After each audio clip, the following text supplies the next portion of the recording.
Hello everyone. तो दोस्तों आज का हमारा यह प्रश्न जो है आपको स्क्रीन पर सामने दिख जाएगा।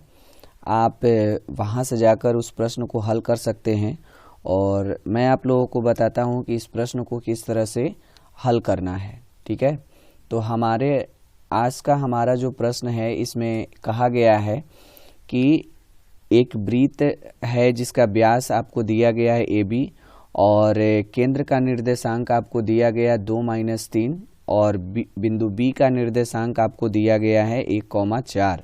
तो आपको A का निर्देशांक निकालना है। ठीक है, मैं यहाँ पर सबसे पहले एक वृत्त को ड्रॉ कर लेता हूँ। A हमारा बन गया एक वृत्त। ठीक है, अब इस वृत्त का एक व्यास आपको यहाँ पर दिया गया है, जैसा कि प्रश्न में आपको दिख रहा होगा। इस वृत्त का एक व्यास दिया गया है जिसका नाम यहाँ पर मैं लिख देता हूँ A और दूसरा छोर जो है उसका नाम B है। ठीक है, अब A का निर्देशांक तो यहाँ कुछ हमें पता नहीं है। केंद्र को हम लोग यहाँ पर O से सूचित कर देते हैं जिसका निर्देशांक आपको दिया गया है 2,-3 दिया गया है। ठीक है, 2,-3 जो है यह केंद्र का निर्देशांक है और B का निर्देशांक आपको दिया गया है 1,4 दिया गया। तो आपको A का निर्देशांक पता करना है, तो A का निर्देशांक हम लोग x, y मान ले रहे हैं। ठीक है, अब ध्यान से समझिएगा, यहाँ पर हम लोग जो है मिड पॉइंट का फॉर्मूला लगाने वाले हैं। क्योंकि देखिए AB जो है, AB हमारा वृत्त का क्या चीज दिया गया है, AB हमारा वृत्त का व्यास है। ठीक है, AB हमारा क्या चीज है, वृत्त का व्यास। और वृत्त का जो व्यास होता है, ध्यान से समझिएगा, वृत्त का जो व्यास होता है, यह वृत्त का जो व्यास होता है यह केंद्र के द्वारा 2 बराबर भागों में बंटता है। क्योंकि आप हम सभी लोग जानते हैं कि केंद्र से यहाँ तक का जो दूरी होता है वो त्रिज्या होता है। केंद्र से यहाँ तक का जो दूरी होता है ये भी आपका क्या चीज होता है, त्रिज्या होता है। यानी हम बोल सकते हैं कि केंद्र जो होता है, केंद्र से इधर जो दूरी हम लोग ले रहे हैं ये भी त्रिज्या है और केंद्र से इधर की ओर जो दूरी हम लोग ले रहे हैं ये भी हमारा क्या चीज है, त्रिज्या है। ठीक है, इसका मतलब यह हुआ कि केंद्र जो है वो AB का मध्य बिंदु है। केंद्र जो है AB का मध्य बिंदु है क्योंकि इधर वाला भाग भी त्रिज्या ही है और इधर वाला भाग भी त्रिज्या ही है और वृत्त की सभी त्रिज्याएं आपस में बराबर होती है। इस आधार पर हम बोल सकते हैं कि वृत्त का AB जो व्यास है उसका मध्य बिंदु क्या चीज होगा, मध्य बिंदु होगा इसका केंद्र। सूत्र से हम लोग क्या लिख सकते हैं, यहाँ पर लिखेंगे मध्य बिंदु सूत्र से। ठीक है, मध्य बिंदु सूत्र से हम लोग यहाँ पर लिख सकते हैं मध्य बिंदु सूत्र से। ठीक है, मध्य बिंदु सूत्र से हम लोग यहाँ पर एक फॉर्मूला लगा सकते हैं। लिखेंगे क्या, AB का मध्य बिंदु, AB का मध्य बिंदु, मध्य बिंदु O का निर्देशांक। ठीक है, मध्य बिंदु O का निर्देशांक, O का निर्देशांक, O का निर्देशांक बराबर क्या चीज हो जाएगा, O का निर्देशांक बराबर हम लोग लिख सकते हैं यहाँ पर x1 + x2/2। फॉर्मूला में यहाँ लिख देता हूँ x1 + x2/2 लगा सकते हैं और कॉमा यहाँ पर होगा y1 + y2/2 हो जाएगा। ठीक है, अब यहाँ पर ध्यान से देखिए, मध्य बिंदु का निर्देशांक यहाँ पर हम लिख सकते हैं, मध्य बिंदु चूंकि हमारा O है तो यहाँ पर लिख सकते हैं 2,-3 लिख सकते हैं और बराबर में यहाँ पर देखिए x1 का मान आपको, ठीक है, x1 हो गया यहाँ और y1 हो गया यहाँ, x2 हो गया यहाँ और y2 हो गया यहाँ। तो x1 का मान यहाँ पर है आपका x और प्लस x2 का मान आपका 1 है बटा 2 हो जाएगा, कॉमा y1 का मान आपका दिया गया y और प्लस y2 का मान आपका हो जाएगा 4 बटा में आपका 2 हो गया। अब चूंकि देखिए यहाँ पर ये भी जो यहाँ पर लिखा हुआ है निर्देशांक 2-3, ये भी मध्य बिंदु O का ही निर्देशांक है और इधर जो हमने निकाला ये भी मध्य बिंदु O का ही निर्देशांक है। तो इसका जो x निर्देशांक होगा इसके x निर्देशांक के बराबर होगा और इसका y निर्देशांक जो होगा इसके y निर्देशांक के बराबर होगा। तो हम लोग यहाँ से लिख सकते हैं कि चूंकि 2 जो है वो किसके बराबर होगा, x + 1/2 के बराबर होगा और इसके बाद यहाँ पर लिख सकते हैं -3 जो होगा वो किसके बराबर होगा, y+4/2 के बराबर होगा। ठीक है, अब यहाँ से क्रॉस मल्टीप्लिकेशन कर देंगे तो x + 1 बराबर हो जाएगा 4, तो x बराबर हमारा मान निकलेगा 4 - 1, यानी इसलिए हम लिख सकते हैं x बराबर कितना हो जाएगा, 3 हो जाएगा।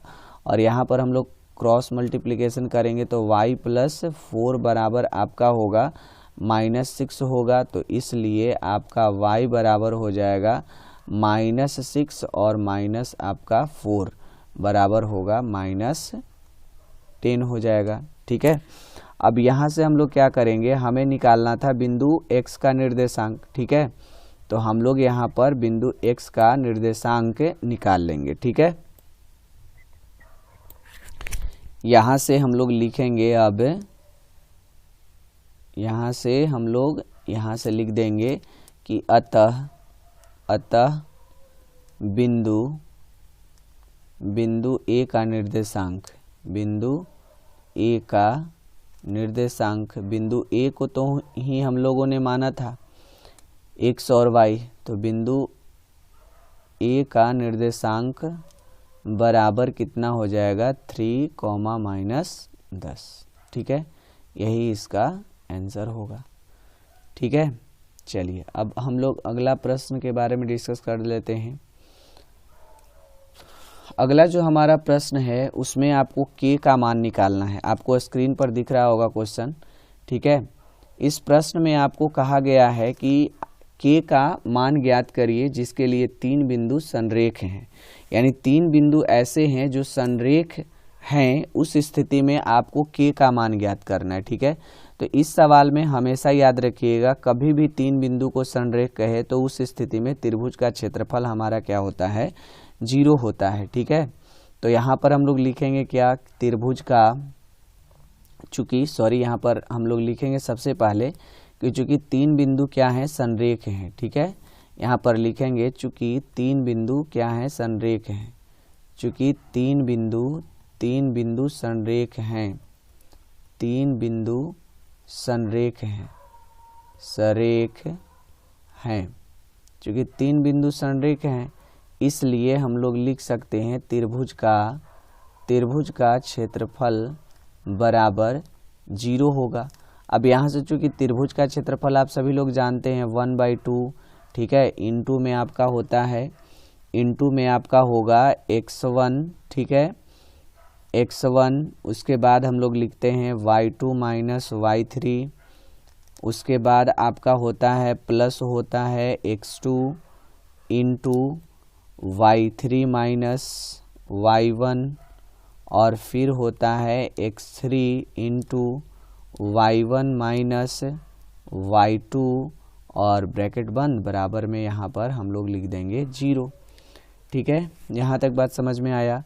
इसके बाद ध्यान से समझिए, ये जो आपका 1/2 यहाँ पर दिख रहा है, यह 1/2 पूरा के गुना में है, तो ये किसके बटा में चला जाएगा, 0 के बटा में, यानी x1 into y2 minus y3, और प्लस में आपका x2 into y3 minus y1 बचेगा, प्लस में आपका x3 into y1 minus y2, और बराबर में 0 के बटा में कोई भी अंक अगर जाएगा तो उसका मान भी 0 ही होगा। अब जो आपको क्वेश्चन में बिंदु दिया गया है, क्वेश्चन में आपको बिंदु दिया गया था, a का मान दिया गया है 2,3 दिया गया है, b का मान आपको दिया गया है, b का मान है 4, दिया गया है, और c का मान आपको दिया गया है, c का मान दिया गया है 6, -3।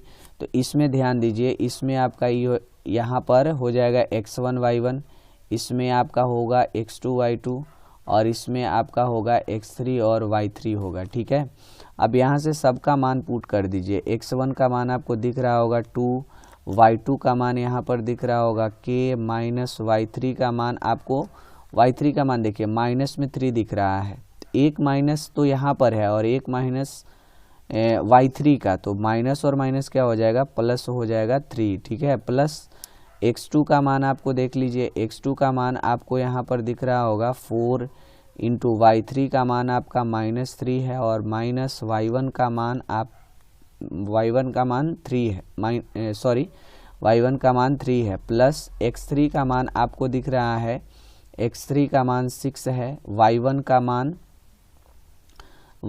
मान 3 है, माइनस y2 का मान आपको k दिया गया है, ठीक है, बराबर में आपका 0 हो जाएगा।